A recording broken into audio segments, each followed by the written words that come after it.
ऊंचा पहाड़ बड़ी दूर डगरी हो। ऊंचा पहाड़ बड़ी दूर डगरी।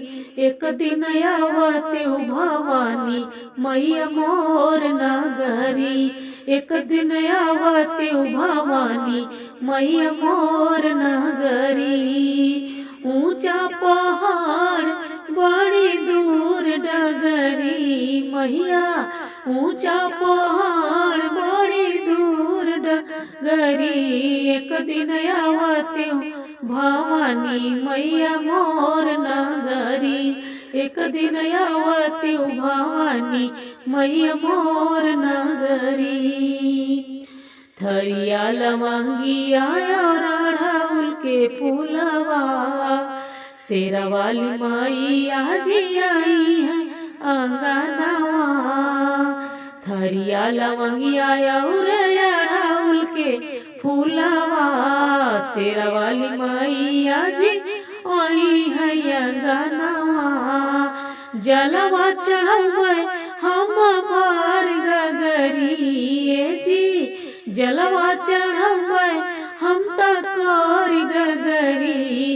एक दिन आवते भवानी मैया मोर नगरी।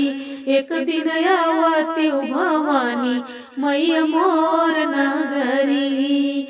ऊंचा पहाड़ बड़ी दूर डगरी।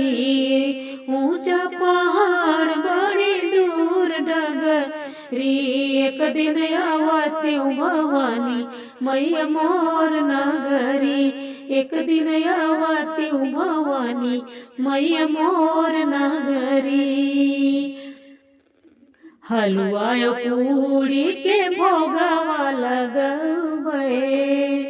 अड़हुल के फूलवा के गजरा बनबे।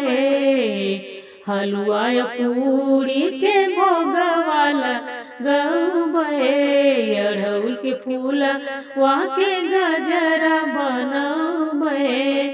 फूलवा चढ़बे हम भार डलरी हो। फूलवा चढ़बे हम भार डलरी। एक दिन आवते भवानी मैया मोर नगरी।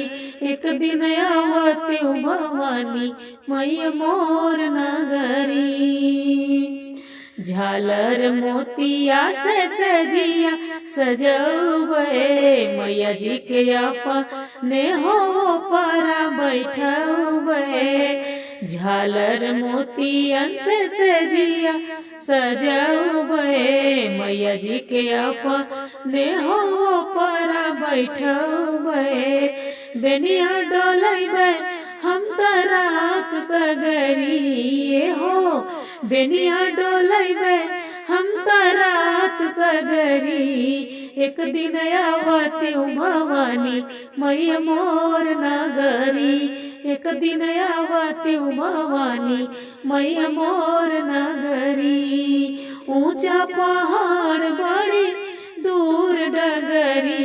एक दिन आवते भवानी मैया मोर नगरी।